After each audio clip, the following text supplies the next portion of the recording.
വീണ്ടും വാർത്തകളിലേക്ക്. Palakkad എലപ്പുള്ളിയിലെ മദ്യനിർമ്മാണ കമ്പനിക്കെതിരെ BJP Palakkad east ജില്ലാ അധ്യക്ഷൻ പ്രശാന്ത് ശിവൻ നയിക്കുന്ന സമരപ്രചാരണ യാത്രയ്ക്ക് സമാപനമായിരിക്കുന്നു. എലപ്പുള്ളി പാറയിൽ സമാപന സമ്മേളനം ഉദ്ഘാടനം ചെയ്ത് മുൻ കേന്ദ്രമന്ത്രി വി മുരളീധരൻ സംസാരിക്കുകയാണ്. തത്സമയത്തിലേക്ക്. സമ്പൂർണ്ണമായിട്ട് അംഗീകരിക്കുന്ന സർക്കാരാണ്.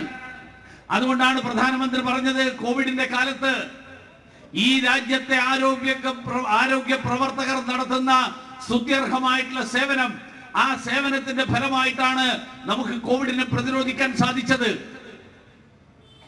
ഈ രാജ്യത്തെ ജനങ്ങൾ കോവിഡ് കാരണം മരിക്കുന്നില്ലെങ്കിൽ, ഈ രാജ്യത്തെ ജനങ്ങൾ പട്ടിണി കൊണ്ട് മരിക്കുന്നില്ലെങ്കിൽ അതിന്റെ കാരണം സർക്കാരിന്റെ നയങ്ങളോടൊപ്പം ഈ രാജ്യത്തെ ജനങ്ങളുടെ ഇടയിൽ ഇറങ്ങിച്ചെന്ന് അവരുടെ ജീവൻ പോലും പണയപ്പെടുത്തിക്കൊണ്ട് പ്രവർത്തിക്കുന്ന ആശാ വർക്കർമാർ നടത്തുന്ന അവരുടെ സേവനത്തിന്റെ ഫലമായിട്ടാണ്.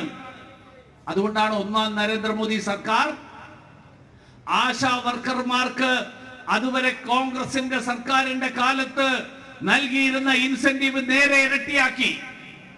1000 രൂപ നൽകിയിരുന്ന സ്ഥാനത്ത് നരേന്ദ്രമോദി സർക്കാർ അത് 2000 രൂപയാക്കി. മാത്രമല്ല, രണ്ടാം നരേന്ദ്രമോദി സർക്കാരിന്റെ കാലത്ത് ആശാ വർക്കർമാർക്ക് മുഴുവൻ 5 ലക്ഷം രൂപയുടെ ഇൻഷുറൻസ് പരിരക്ഷ ആയുഷ്മാൻ ഭാരതിന്റെ ഭാഗമാക്കാനുള്ള തീരുമാനം, ആ തീരുമാനമെടുത്തത് നരേന്ദ്രമോദി സർക്കാരാണ്. കേരള ഗവൺമെന്റ് എന്താ ചെയ്യേണ്ടിയിരുന്നത്? എല്ലാ സംസ്ഥാനങ്ങളിലെയും കേരള ഗവൺമെന്റ് ഇപ്പൊ പറയുന്നത് എന്താ?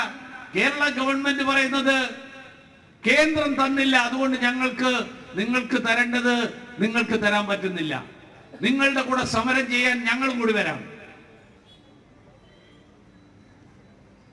MP രാജേഷ് ആണെങ്കിലും ബാലഗോപാലാണെങ്കിലും പിണറായി വിജയനാണെങ്കിലും നിങ്ങളെ ജനങ്ങൾ തെരഞ്ഞെടുത്തിരിക്കുന്നത് ഈ നാട്ടിലെ ജനങ്ങൾക്ക് വേണ്ടത് നൽകാൻ വേണ്ടിയാണ്, അല്ലാതെ ഡൽഹി പോയി സമരം ചെയ്യാനല്ല.